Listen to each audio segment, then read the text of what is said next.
하나님께서 저희에게 주신 말씀은 고린도전서 12장 21절부터 31절까지의 말씀입니다. 제가 가지고 있는 성경으로 신약 성경 278페이지에 있습니다. 고린도전서 12장 21절부터 31절까지의 말씀 우리 함께 교독하도록 하겠습니다. 21절 말씀, 눈이 손더러 내가 너를 쓸데가 없다 하거나 또한 머리가 발더러 내가 너를 쓸데없다 하지 못하리라.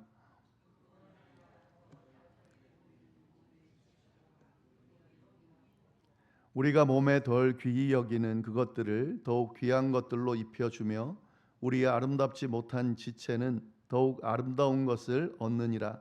그런즉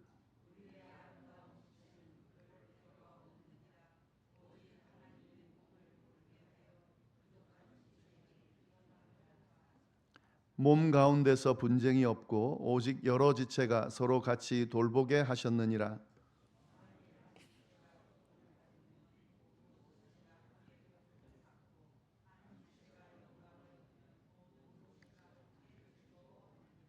너희는 그리스도의 몸이요 지체의 각 부분이라.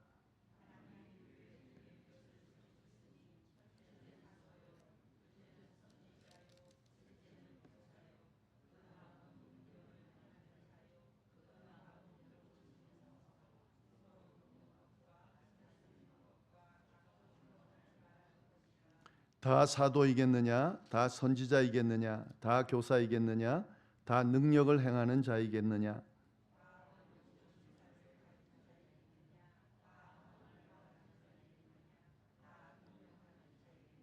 다 같이 읽겠습니다. 너희는 더욱 큰 은사를 사모하라. 내가 또한 가장 좋은 길을 너희에게 보이리라. 아멘. 네, 저희가 지금 살펴보고 있는 고린도전서 12장부터 14장까지는 성령의 은사에 대한 바울의 가르침, 고린도 교회를 향한 바울의 가르침의 내용이 담겨져 있습니다. 말하고자 하는 내용을, 전하고자 하는 내용을 비유로 설명하고 있기 때문에 사실 이 말씀을 하나하나 읽어감으로써 충분히 그 의미가 전달이 됩니다마는 그래도 저희도 한 구절 한 구절 보면서 그 이미 알고 있는 또 알 수 있는 의미지만 다시 한번 확인하면서 저희의 상황과 또 저희의 교회의 상황 또 저희의 신앙 모습 돌아보면서 점검하는 그런 시간을 가지고 있습니다. 이 앞에 어제 우리가 나눈 이야기가 어떤 내용이냐면 교회 공동체를 바울은 몸으로 비유를 하면서 어떠해야 하는지를 분명하게 알려줬습니다. 다양한 지체들이 하나의 몸을 이루고 있는 것처럼 교회도 마찬가지다. 다양한 지체들, 다양한 사람들이 그리스도 안에서 한 몸을 이루고 하나로 그렇게 모여 있다. 그게 교회 공동체다라는 그런 의미의 내용을 함께 나눴습니다. 그러면서 이 앞에 나오는 본문에는 그래서 어떤 이야기를 하나 했냐면요. 자신의 은사 또 자신의 모습을 보면서 내가 다른 지체들보다 별 볼 일 없구나. 그래서 나는 몸에서 배제돼야 되는 존재구나 라고 그렇게 생각하는 일종의 열등감을 가지고 있는 그런 사람들에게, 지체에게 그게 아니다라고 하는 이야기를 분명하게 해줬습니다. 내가 교회 안에서, 교회 공동체 안에서 다른 사람들과 특별히 능력을 가지고 뭔가를 대단한 걸 드러내는 사람들과 비교했을 때에 별 볼 일 없어 보일지 모르지만 하나님께서는 그조차도 한 몸으로 하나로 묶으셨다. 절대 배제되지 않는다라는 그 의미의 이야기를 쭉 했습니다. 오늘 본문을 보시면은 그 방향을 반대로 바꿨어요. 도리어 내가 더 요긴하고 대단한 지체다라고 생각하는 몸의 일부가 그렇지 못한 지체를 향해서 쓸모없다 말하는 그런 교만의 문제에 대해서 비유로 교회 안에서도 자신이 가지고 있는 은사가 더 크다라고 하면서 그렇지 못한 사람들을 무시하고 필요 없다라고 말하는 것에 대한 잘못을 분명하게 지적하면서 가르쳐주고 있습니다. 어떤 내용인지 함께 말씀을 보겠습니다. 21절 말씀 보시면은 이런 말씀이 있습니다. 눈이 손더러 내가 너를 쓸데없다 하거나 또한 머리가 발들어 내가 너를 쓸데가 없다 하지 못하리라. 예. 이 압달렉에서는 발이 이렇게 이야기를 했습니다. 나는 손이 아니기 때문에 몸에 붙지 않았다. 예. 그러니까 발이 생각하기에 손보다 요긴하지 못하기 때문에 나는 몸에 붙지 않았다라고 했는데 그게 아니다라고 지적했잖아요. 근데 지금 방금은 다른 방향의 내용이죠. 눈이 손에게 말한다는 겁니다. 나는 너를 쓸데가 없다. 머리가 발에게 말한다는 겁니다. 나는 너를 쓸데가 없다라고 말한다는 거죠. 그러니까 너는 나에 비해서 별 볼 일 없기 때문에 쓸데없다 이렇게 이야기를 한다는 거죠. 예. 이 비유가 결국 고린도 교회의 어떤 상황을 드러내는 거죠. 고린도 교회는 여러 성령의 은사를 받은 사람들이 있었는데 특별히 이 방언이나 예언 같은 눈에 띄는 은사를 받은 사람들이 조용히 드러내지 않는, 그러나 각자의 크고 작은 은사를 받은 사람들을 향해서 무시하면서 마치 내가 대단하고 교회에서 당신들은 필요 없다라고 하는 그런 모습으로 대하는 그런 것에 대해서 지적하는 겁니다. 예.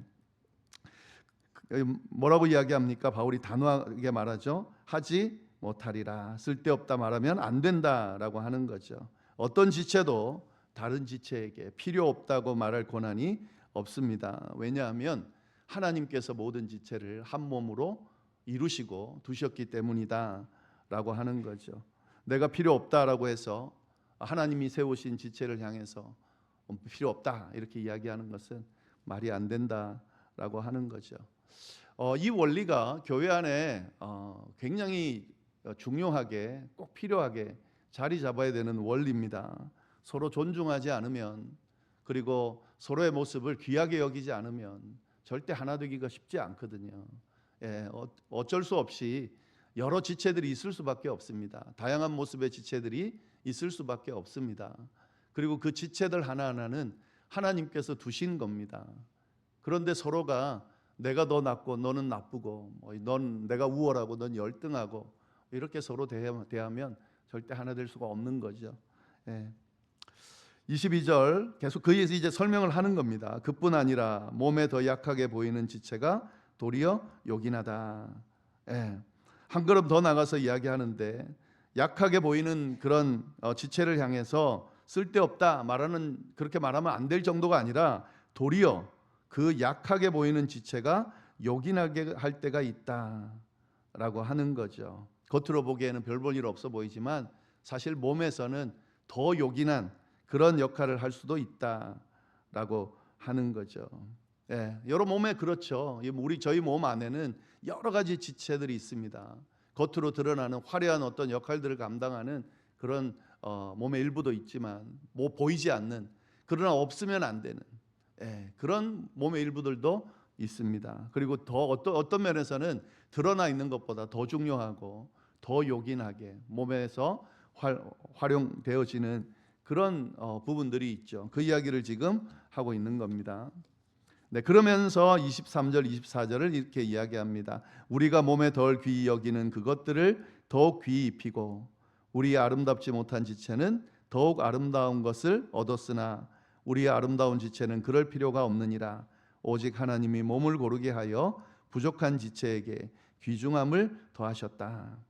예, 이 말은 무슨 말이냐면 사람의 몸에 겉으로 드러나지 않는 부분들, 아름답지 않은 부분들은 더 잘 가려져 있고 더 잘 보호가 돼 있다는 거죠. 예, 그런데 겉으로 드러나는 것들은 굳이 꾸밀 필요가 없으니까 막 이렇게 덮거나 하지 않고 그대로 드러나 있다라고 하는 겁니다. 하나님께서 몸을 설계하실 때 약하고 부족한 것들을 도리어 더 잘 보호하게, 귀중하게 그렇게 만들어 놓으셨다 하는 겁니다. 이것이 바로 하나님의 방식이다라고 이야기하면서 하나님께서 모든, 그러니까 드러나는 것들에 더 관심을 가지시고 또 그들을 더 뭔가를 더 주시거나 뭔가 더 소중하게 그렇게 하는 것이 아니라 도리어 보이지 않는 것들을 보이지 않기 때문에 더 소중히 여기고 눈에 띄지 않기 때문에 더 귀하게 여기고 그렇게 하는 그런 모습으로 인간들을 만드시고 또 하나님께서 세상을 다스리신다. 뭐 이렇게 이제 연결해서 볼 수가 있을 것 같습니다. 예, 계속 그 내용이죠. 25절 몸 가운데에서 분쟁이 없고 오직 여러 지체가 서로 같이 돌보게 하려 하심이라. 이렇게 만드신 이유가 몸을 서로 분쟁 없이 돌보게 하려 하십니다. 각 지체를 다르게 만들고 전부 다 귀하게 만들어 놨기 때문에 서로 돌아보고 서로 세우면서 그렇게 하나로 되게 하기 위해서, 돌보게 하기 위해서 만들었다라고 하는 겁니다. 여기 보시면은 분쟁이 없고라고 그랬습니다. 분쟁 없게 하기 위해서 다양한 모습의 지체들을 만들고 다양한 지체들을 모두 다 하나님께서 귀하게 여기고 그에 맞게 그렇게 중요하게 생각하시면서 허락하셨다. 여기 서로 같이 돌본다라고 하는 것은 서로가 서로에게 없는 것들을 돌아보면서 한 몸을 이루게 만들었다라고 하는 이 원리를 쭉 이야기를 하고 있습니다. 26절 만일 한 지체가 고통을 받으면 모든 지체가 함께 고통을 받고 한 지체가 영광을 얻으면 모든 지체가 함께 즐거워하느니라. 하나님께서 이렇게 만들어 놓으셨다는 거죠. 그래서 서로 귀하게 여기면서 한 공동체를 이루고, 그래서 한 공동체가 고통을 받게 되면 다른 지체들도 함께 고통을 받는 거고, 한 지체가 영광을 받으면 다른 지체들도 함께 영광을 받는 한 몸을 이룬 존재다라는 그런 설명을 쭉 하고 있습니다. 그래서 이제 이 비유를 말해놓고 저희는 이미 이 이야기를 하면서 뭘 이야기하려는지 알고 있는데요. 27절에 그 결론을 이야기하죠. 너희는 그리스도의 몸이요 지체의 각 부분이다. 비유에서 지금 현실로 돌아오는 거예요. 고린도 교회를 향해서 너희는 그리스도의 몸이고 각 지체의 부분들로 그렇게 구성되어 있다라고 그렇게 이야기를 하는 거죠. 그러니까 다투면 안 되고 서로 우월하다, 열등하다 그렇게 생각할 것이 아니라 서로 소중하게 생각하면서 존중하면서 한 몸으로 그렇게 서로 세워져 가야 된다. 지금 뭐 다투고 분열하는 그 모습은 옳지가 않다. 도리어 한 지체가 무시당한다면 그 몸 전체가 무시당하는 거고, 한 지체가 존중을 받고 이렇게 영광을 받는다면 모든 몸이, 모든 지체들이 함께 영광을 받는 거다. 그러니까 너희는 한 공동체다. 그러나 다양한 모습으로 허락되어져 있다라는 이야기를 하면서 고린도 교회가 어떤 모습으로 나아가야 될지를 분명하게 이야기하고 있습니다. 그러면서 28절에 그 구체적인 예를 또 들어주죠. 하나님이 교회 중에 몇을 세우셨으니 첫째는 사도요, 둘째는 선지자요, 셋째는 교사요, 그 다음은 능력을 행하는 자요, 그 다음은 병 고치는 은사와 서로 돕는 것과 다스리는 것과 각종 방언을 말하는 것이라. 이 앞에서 11절에서 성령의 은사들을 쭉 나열했습니다. 근데 여기서도 지금 나열하고 있는데 이 11절과 좀 비교해 봤을 때 조금 차이가 있습니다. 그게 뭐냐면 8절 말씀부터 쭉 보시면은요. 어떤 사람에게는 성령으로 말미암아 지혜의 말씀을, 어떤 사람에게는 같은 성령을 따라 지식의 말씀을, 다른 사람에게는 같은 성령으로 믿음을, 어떤 사람에게는 한 성령으로 병 고치는 은사를, 어떤 사람에게는 능력 행함을, 어떤 사람에게는 예언함을, 어떤 사람에게는 영들 분별함을, 다른 사람에게는 각종 방언 말함을, 어떤 사람에게는 방언 통역함을 주셨다. 이렇게 쭉 이야기를 하고 있는데요. 이 내용을 조금 더 구체화시켜서 어떤 사람은 사도로, 어떤 사람은 선지자로, 어떤 사람은 교사로, 그러니까 은사를 받아서 그 역할을 감당하는 것들을 쭉 나열하고 있는 거죠. 근데 여기서 우리가 주목해야 될 것은 이 방언 말하는 것. 이 당시에 고린도 교회에서 제일 문제가 됐던 것은 방언하고 예언이었거든요. 이게 왜냐하면은 겉으로 드러나는 은사입니다. 얼마나 신비하겠어요. 막 기도 중에 방언을 말하면서 마치 천국의 어떤 언어를 말하는 것처럼 그렇게 말하고, 또 예언하는 사람들은 얼마나 신기하겠어요. 갑자기 일어나서 하나님의 말씀을 사람들 앞에 막 선포하고 하는 이런 겉으로 드러나는, 그러니까 이 사람들이 더 주목받을 수밖에 없는 거고, 그리고 이 사람들이 주목받으니까 어떤 마음을 가졌겠습니까? 마치 내가 대단한 걸 하고 있구나, 하나님이 내게 대단한 걸 주셨구나, 그래서 막 사람들 앞에 드러내려고 그렇게 보라고 방언하고 또 막 예언 이렇게 보라고 막 예언하고 뭐 이런 모습들을 보였는데, 지금 이 바울이 이야기하면서 성령의 은사를 이야기하는 내용을 보면 이 방언의 은사나 이런 은사들은 제일 뒤에다 놨습니다. 예, 순서적으로 제일 중요한 걸 처음부터 놓는다라고 혹시 본다면 지금 제일 뒤에다 놓은 거죠. 도리어 이 은사 안에서 뭐가 중요하다고 이야기하고 있습니까? 가르치고 돌아보고 섬기고 다른 사람을 위해서 뭔가 하는 그런 은사들을 더 귀하게 보고 있다는 것을 알 수가 있습니다. 예. 그러니까 지금 하나님께서 주시는 성령의 은사들, 뭐 사실은 이 뭐가 더 중요하고 뭐가 더 덜 중요하고 나눌 수는 없지만 겉으로 드러나는 것이 더 중요하고 더 뭔가 대단한 것은 아니라는 거죠.